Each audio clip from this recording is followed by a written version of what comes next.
Packers at Broncos. I like Green Bay minus 2.5. They're on a 4-game winning streak. They finally got those wide receivers healthy. They've been the second best offense in the league, have the Packers on the road. They're 4-1-1 on the road. Christian Watson, 5 touchdowns last 4 games. They are really in sync offensively.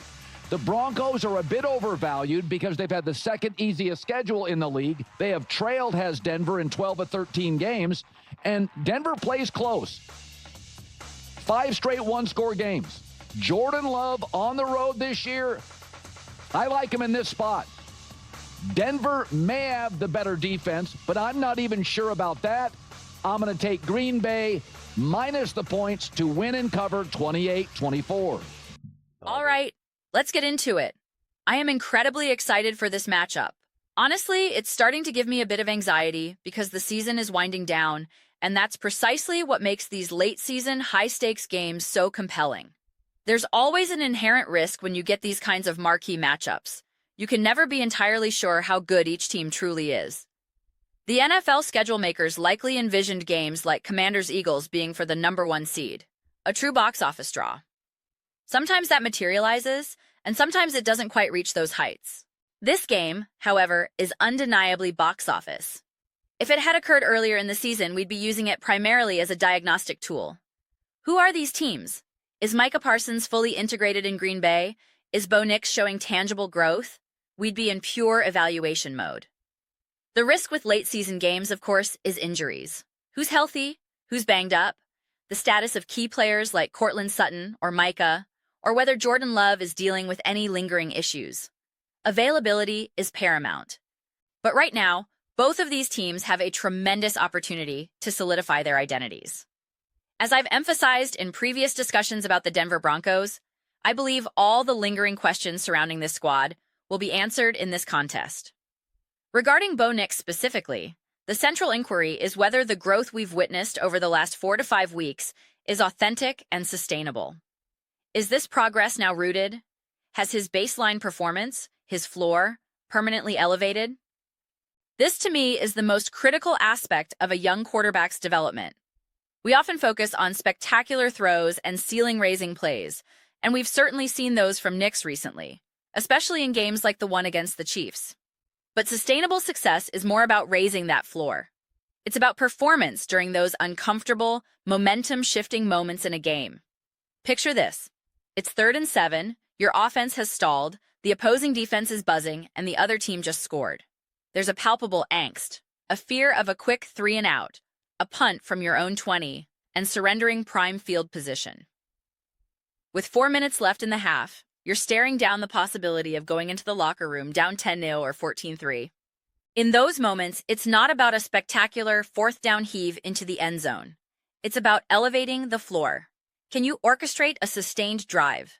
Can you convert that critical 3rd down, move the chains, and flip field position? Can you find a way to generate some momentum when nothing seems to be working? That's the hallmark of a quarterback whose game is maturing. For me, this game will provide ample opportunity to see if Bo Nix's floor has genuinely risen.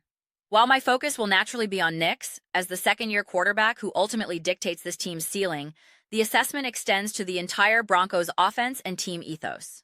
It's interesting to hear analysis labeling the Broncos as overvalued due to their perceived soft schedule, or noting that the Packers are on a 4-game win streak compared to Denver's. Win streaks can be misleading. The quality of play and the caliber of opponent matter far more. I believe both teams are playing excellent football right now, which is precisely why this clash is so enticing. I have immense expectations and hope for both franchises. Part of me wishes it were possible for both teams to win. It genuinely feels like a win-win scenario for me, given how I've discussed both squads.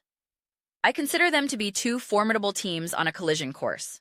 The outcome itself will serve as powerful evidence in several ongoing debates. If the Broncos win, it directly challenges the overrated narrative, especially if you regard the Packers as a legitimate Super Bowl contender. Conversely, if the Packers win convincingly, it forces a reevaluation of Jordan Love and this offense against an elite defense, potentially silencing critics who question their consistency against top-tier competition. The pregame discourse is fascinating. One perspective argues the Broncos' defense has feasted on inferior opponents, and will now be exposed by a quality Packers offense. Another counters that if the Packers move the ball easily, it might not prove their offensive prowess, but rather reveal the Broncos' defense as fraudulent. These are the nuanced, chicken or egg conversations I find utterly compelling, even if they can be challenging to untangle. This is why I previously conducted a deep dive into the Broncos' defense, examining who they've played, who they've shut down, and what it all means. My conclusion then, which I stand by now, is that I care most about what this defense does against the Packers, not the Raiders. This game is the ultimate litmus test. In my view, the Packers currently represent the most complete and formidable opponent the Broncos have faced all season. Therefore, this game will provide all the answers we could ever seek about Denver. Crucially, this holds true regardless of the final score. They could lose this game, and I might come away feeling even more confident about the Broncos than if they had won. My primary focus is on the quality of play, especially from Bo Nix. A narrow, hard-fought loss where the team displays high-level execution, where Nix looks poised and in control with the game slowed down for him, would be more telling than a sloppy victory. There are games you can lose and feel optimistic about, just as there are wins that leave you concerned. As long as I see high-quality, consistent play from the Broncos, even in a low-scoring defensive battle like a 10-7 affair, I can draw positive conclusions.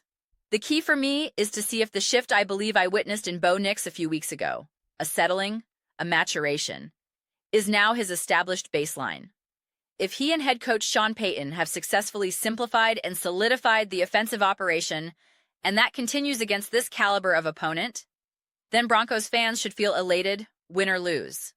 It would signal that this team truly belongs in the conversation with the league's other top contenders this season. Those are my reflections. I'd absolutely love to hear yours. What's your take on the Denver Broncos as they prepare to face the Green Bay Packers? Do you buy into the overrated due-to-schedule narrative, or do you see this as a clash of two authentic contenders? Let me know in the comments below. I read every single comment, whether you agree or disagree. Let's get some discussions going. Engage in some spirited debate, but ultimately, let's enjoy the conversation. Please consider subscribing. We're building a fantastic community here, and I'd love for you to be part of it. We're creating a space for genuine connection and shared passion for the game. Also, a thumbs up on the video genuinely helps with visibility. Thank you so much.